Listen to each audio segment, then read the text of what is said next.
Damai dan sejahtera Tuhan memberkati, menyertai, dan melindungi. Langkah kedua dalam mendulang cinta Tuhan. Kita dijaga seperti biji matanya.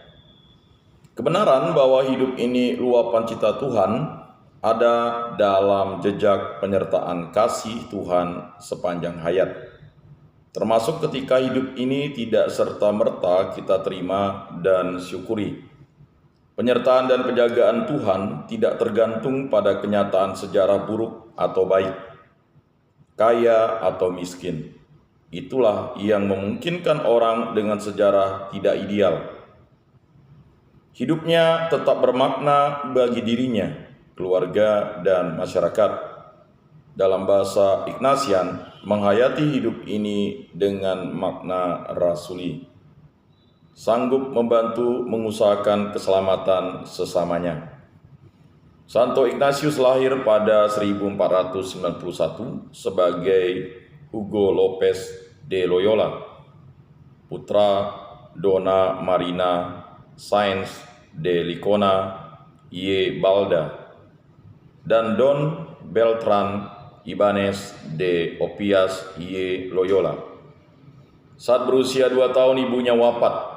Kemudian ia diasuh dengan baik oleh Maria de Garin, istri pandai besi yang tinggal dekat Putri Loyola.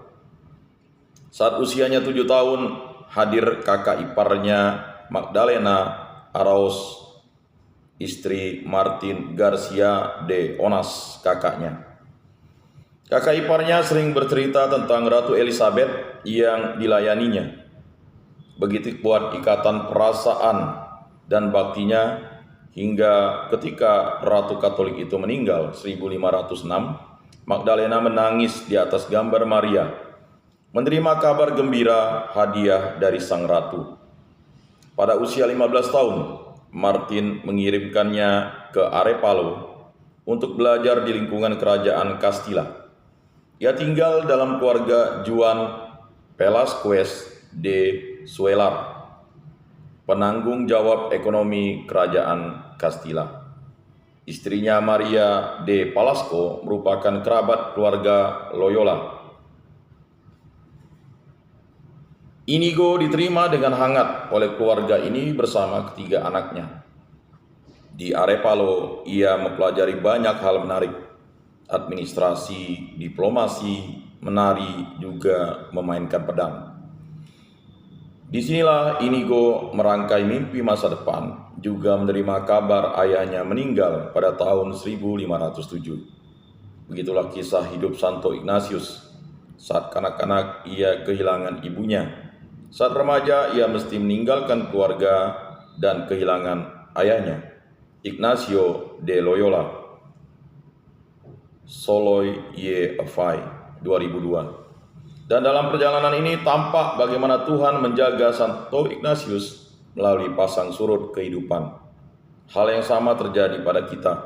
Bagaimana kita bisa sampai ke kesadaran itu dan meresapkannya dalam-dalam. Marilah kita merenung dan meresapkannya. Yang pertama, merenungkan Ulangan bab 32 ayat 10-11. Diceritakan bahwa bangsa Israel berada di padang gurun. Tandus dan sepi begitu mencekam seperti auman singa yang mengancam. Dalam situasi ini Tuhan menyertai dan menjaga bangsa Israel seperti biji matanya sendiri. Kedua, mengingat, menelaah, mengerti, merasakan, dan meresapkan satu peristiwa yang sungguh meyakinkanku akan penyertaan kasih Tuhan. Dalam jejak lurus, berkelok, membanggakan maupun memalukan, Tuhan dekat menyertai aku. Tiga, mengingat pengalaman saat aku dibantu sesamaku ke kebenaran akan Allah yang terus menyertaiku, atau saat aku membantu sesama ke kesadaran itu. Keempat, mengingat dan mencatat pengalaman dan perasaan gembira dan syukur atas kedamaian karena yakin Tuhan menyertai dan melindungi. Duga masa sulit saat menyaksikan Tuhan atau menyaksikan Tuhan dan penyertaan-Nya. Kelima, mendaraskan Ulangan bab 32 ayat 10 sampai 11. Dalam cintanya Tuhan dekat menjaga, menyatu melekat seperti pandangan dengan biji mata. Dalam cintanya Tuhan aman melindungi dari bahaya yang mengancam jiwa, seperti kepak sayap Raja Wali melindungi dan menenangkan anak-anaknya.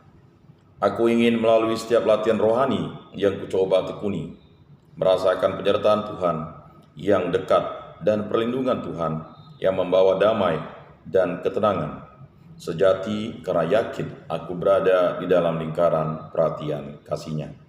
Salam, salam kasih, damai, dan sejahtera. Tuhan memberkati, menyertai, dan melindungi. Salve.